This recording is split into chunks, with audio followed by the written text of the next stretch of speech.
you very much, Charlotte, Noemi, and the rest of the team for welcoming us into this presentation and for shining a little spotlight on Karma Farmer here in the UK. And there are three of us today to share the story of the project. I'll speak a little bit to set the scene, and then I'll hand over to Dan and then to Joe, who will share a bit more on the deeper learnings of the project that are just emerging. So Karma Farmer is an initiative that's funded by the A-Team Foundation here in the UK, and it's hosted by Alef Trust. I'm one of the directors of the organization. Alef Trust is a non-profit working globally in education, in health, and in community development. And Karma Farmer is specifically a UK-based project addressing food systems transformation from the inside out by supporting the well-being of farmers and food producers. So I'll take you into the background of the project a little bit. First, I'll say a little bit about Alef Trust, then I'll give you a little bit of insight for how it's going, and then Dan will carry on that story, and Joe. So this idea of addressing food systems transformation from the inside out is really at the heart of Alef Trust's mission. We work at the intersection of inner development and outer transformation.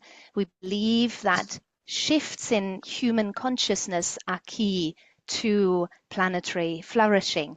So Alef Trust is informed by what I might describe as a unitive worldview, and that's echoed across the wisdom traditions. The idea is really, in a way, simple, that we are nature, that we are one with the world, and that we're really called now to act from this deeper place of awareness or deeper place of consciousness. And to help people experience this deeper level of interconnectedness, or sometimes it's been described as interbeing, we aim to cultivate conditions that can help experience this. So we see ourselves in a way as gardeners of consciousness, stewarding ecosystems where transformation can be lived and explored through education, through application, and through research. So what that looks like in practice is that we run higher education programs, we run open learning programs for continued learning throughout life. We also run communities of practice, supporting projects around the world. We seed projects, we incubate them, we accompany them through mentoring and research, and then we engage in storytelling really to shine a light on this work, to make it more visible. And throughout, we aim to integrate study with practical innovation so that this is really lived and it's integrated into what people are doing wherever they are. So in recent years, a partnership with Earthbound has come to the fore. This is Dan and Johanna McTiernan's organization, Earthbound, working in food and farming and coaching and integrating land connection and all the threads that are dancing here into a tapestry, if you will. I myself have a background in the arts and in mental health, as well as in spirituality and psychology. And so together we want to explore how farming and food production can be revitalized right now, revitalized when we engage with land, with animals, with plants in ways that really deepen our connection and our reverence for life. And this is something that we all once had, perhaps, and then it got lost in some parts of the world. So there's something of a call to remember our deeper connection with nature. So we launched Karma Farmer in February this year. It's a young project. It's an 18-month pilot with a mixed methods design. And our guiding question overall is, how can well-being practices enhance this connection to self, to others, and to the land, helping us transform our relationships and our working practices? And Dan will say a bit more about the content we offer in a moment. But really, in a nutshell, we are exploring how meditative and embodiment practices can help us deepen our sense of self, feeling ourselves as part of nature. and then to see what ripple effects does that have.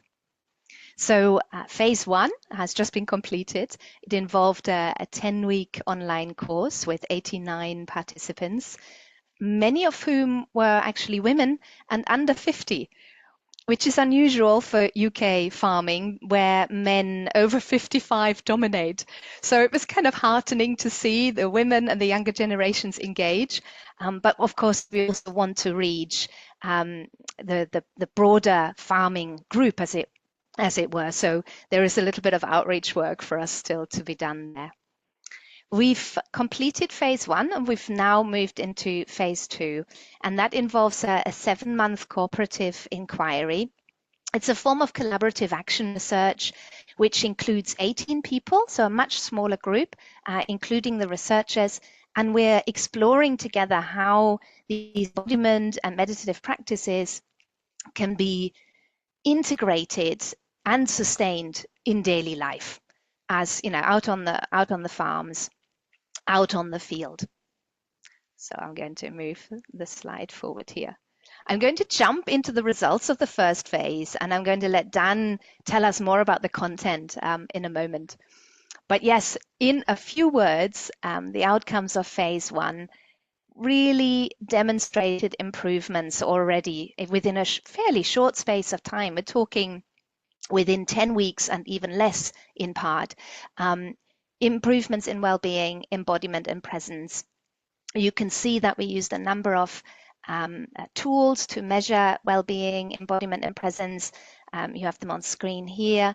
The Warwick and Edinburgh Mental Wellbeing Scale, a multidimensional assessment of interoceptive awareness, which is really all about embodiment and sensing our bodies really from the inside out, really feeling deeply, and then also extending that feeling towards the land. Can we actually feel a connection to the land, to nature? And then also sensing into human and nature connection more broadly. And the improvements showed, but the demonstrated were significant across all measures, but particularly embodiment showed the strongest gains. And the highest scores were among participants between 30 and 50. And most of the participants also came from England. And I said earlier on already, we really want to broaden our reach. And we also found that these results were already achieved within 6 weeks of joining the course. So it wasn't even that people needed to take the full 10 weeks, but that by the halfway point, by 5-6 weeks, people were beginning to experience shifts in embodiment, in presence, and in that sense of connection. Here are some of the qualitative results that emerged from this phase one, giving you a sense for how it felt. We asked, what changes have you noticed in yourself and in your relationships? And people highlighted to us how they felt a greater sense of community, a sense of a shared journey with other farmers. There was a sense of improved emotion regulation. One person said, I take moments now to breathe and to look at the sky. And it was really these micro moments that enabled a shift. Lots of micro moments, when we've got these little moments, they add up to something bigger. There was a sense of enhanced embodiment, connecting to oneself. Movements, small movement practices really helped people to notice more, to be their own experience, their experience of themselves and of others. And people also started using practices at work and beginning to receive positive feedback. One person said, I've realized how to respond with care and without rushing. And it's not that this person wasn't caring before, but it was more that there was the sense of how to bring a greater groundedness into work and into the working relationships. So to not forget that when you enter into daily work. The sense of rhythm helped to encourage a deepening of practice, and overarchingly there was a sense of empowerment and confidence and purpose that people spoke of. And at this point, I'm going to hand over to Dan to flesh out those deeper learnings a little more. Dan, over to you. Yeah, thank you very much. Yeah, I'm Dan McTiernan. I'm a coach, as Jessica said. I work mainly specifically around embodiment and presence, supporting people to make positive change in their life. But I also come from a background in land-based projects. I've been working for the last 2 decades in permaculture and have been involved in lots of businesses and food and land-based projects over those years, from community food growing initiatives to organic bakeries. I spent 5 years working as a olive and almond farmer. So I've been kind of dipping my toe in the world of food and farming and have a great love for it. And I have also had the experience of the toll that that can bring. I've had my own kind of health issues and around burnout, and a period almost a decade ago now of fairly severe illness, in which after lots and lots of trying hard, trying to make the world a better place, you know, doing the day-to-day work of this kind of intense lifestyle of food and farming, to my body saying, no, we're not doing that now, you need to stop. And so that has really helped me develop an understanding of how to take a different approach to my own well-being, and how that can help people avoid burning out, falling out with other people, or God forbid, dropping out of the work altogether. So this project is really here to support farmers to continue to do the work they love, hopefully at the same time avoiding ill health or any of the other issues that can affect such an intense lifestyle and job. So the project, as Jessica said, in 2 phases. The first one is this 10-week course. We had nearly 90 people engaged with it, and we tried to set it up as simply as possible so that it was very doable for farmers. So it was all audio based, so that they didn't have to be at a screen, so they could listen and do the practices while out on the land. We'd send one short audio lesson a week, just to introduce the theme of the week, one short guided practice. So that was a mixture of things like very simple breathing practices, or very short micro meditation practices, or some movement practices.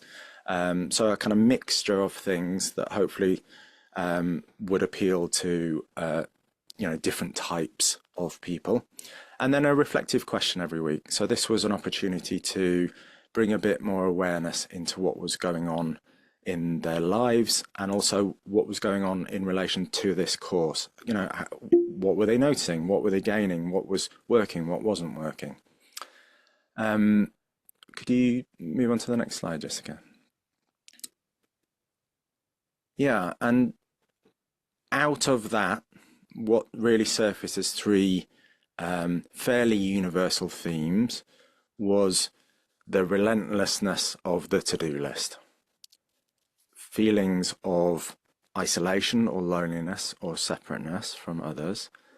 And then this third sense that either a complete lack of recognition of their bodies, or treating their bodies like a kind of low-grade piece of machinery, like the least valuable piece of machinery on their farm. So the to-do list was a really big one. So there's both the feeling of being scattered that participants shared. So this idea of kind of having to spin all these plates everywhere all the time, and never feeling like they know where they are in the middle of that. And also the kind of converse of that, feeling extreme pressure. So I'm sure lots of you can relate to this feeling of too much in too small a space, or kind of feeling full up to the brim. And what was really interesting in the process of working with these farmers was, firstly, awareness makes a big difference. So just taking the moment to notice how strong the drive was to complete this to-do list immediately makes a bit of space. It also surfaces kind of underlying beliefs and judgments about self, like I'm not good enough, I'm not working hard enough, I don't deserve a break because I haven't done all the tasks for that day. So it was an opportunity to actually see what was going on internally and to realize that themselves and their well-being wasn't on the to-do list. So what we've noticed amongst participants is that they've at least managed to put themselves on that list. It's not always easy to juggle the balance, and still there's all the same amount of tasks to do every day, but there's a recognition that their well-being needs to be on that list. The second, this piece around kind of loneliness and isolation, obviously, again, many of you are working in these kind of contexts. The more kind of technological farming becomes, you know, people can spend days, weeks at a time, hardly seeing anyone else working in, you know, large machinery, etc., tractors, harvesters. And it was really gratifying to notice actually the fact that we did this as a cohort, so there were 90 people going through the same process at the same time, really made a difference to people.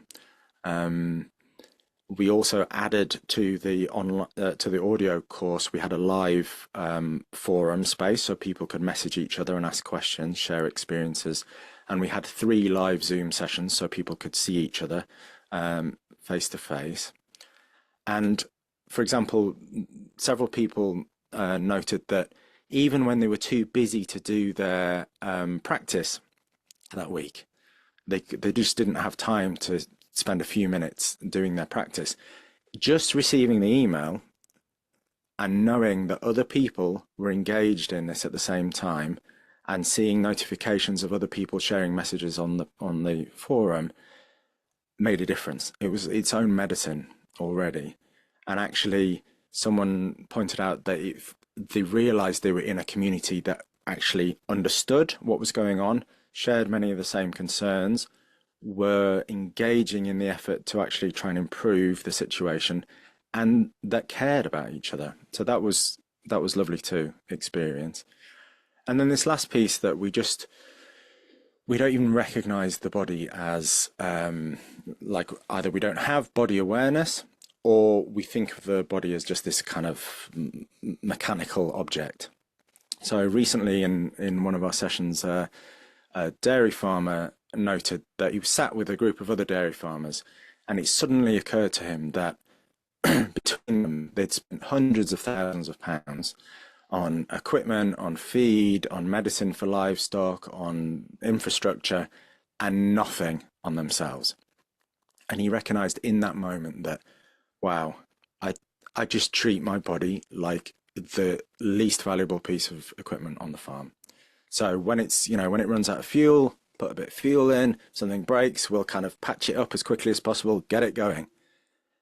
And suddenly it dawned on him that, you know, the very obvious realization in a way that, you know, without a farmer, there isn't a farm.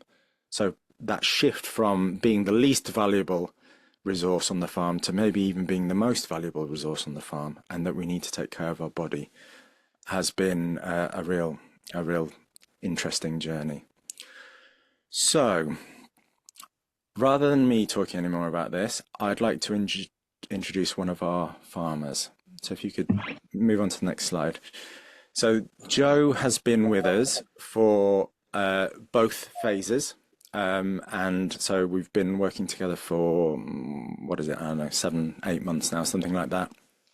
He's a pioneer in a novel crop for Britain. He's a tea farmer, and he's here today to share a little bit of his experience. So Joe, I'd like to welcome you to just share a little bit about what your motivations were to join, what was going on for you that felt like it was important to do a project like this, and what you've got from it so far. That would be great. Thank you. Okay. All right. Well, thank you, Dan. Yeah, absolutely. I don't know whether you can hear me, but hopefully you all can. Great. So my reasons for joining, well, sort of a number really. I could see within me that I needed to be restabilized. My sort of emotional state was one that was sort of yo-yoing around, and but I suppose I first heard about the course from a flyer my wife picked up from a agricultural conference in January of this year, and I was informed about it by our social media networks. We sort of follow certain agroecological forums, and I suppose I was aware of the isolation. My previous life before farming was in public health, so I had an awareness that there was a lot of isolation, high depression and suicide levels amongst farmers, and I just felt, very grateful that there was something being specifically targeted for farmers in the UK.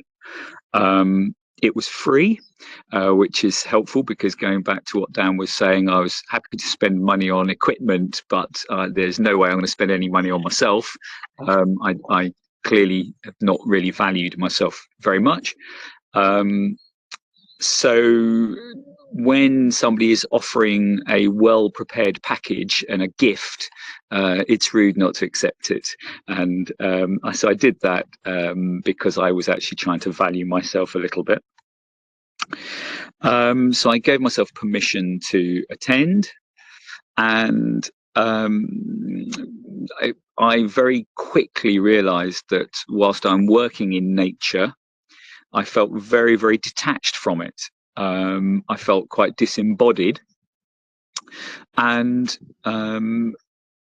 this course and the practical tools and the toolkits were matched perfectly for what I was looking for. Really, I didn't even know what I was looking for actually, but I discovered that it was a perfect fit for my needs. I felt quite disembodied at times, overwhelmed, exhausted. I was being reactive, not responsive, and I was deeply tired. But what I've received is a very safe space where my feelings have been acknowledged and valued, and I've given myself an opportunity to just step away for a short period of time from my day-to-day to just think about where I'm at, and it's been exceptionally valuable to me. And the course material have been incredibly appropriate. The fact that it is tied to the farming cycles, to the soil, that was really, really valuable and so relevant, and I think that makes huge difference. And what's particularly interesting about the fact that the materials were sort of embedded in the kind of the life of the farmer is that when I'm out on the land, I'm called to mind some of the materials that we've been working through in over the sort of 10-week period. And so that's really nice to be out on the land and then suddenly see something or do something that reminds you to care about yourself. So I found that really, really good. And I've shared many of the skills and the practices with friends and colleagues. And I'll just finish by sort of saying something about the results, even short term. I stepped away from one of our practice sessions and moved from my little farm office and into the house. And my wife said to me, "Who is this new, younger looking farmer that stands before me?" And that sort of makes me smile now, because actually she could see visibly the differences that some interventions like this can have on somebody's well-being. So I know that I've got a toolkit and an understanding that I'm not alone. and I'm feeling more steady and more grounded, and I am exceptionally grateful for the whole team. So thank you.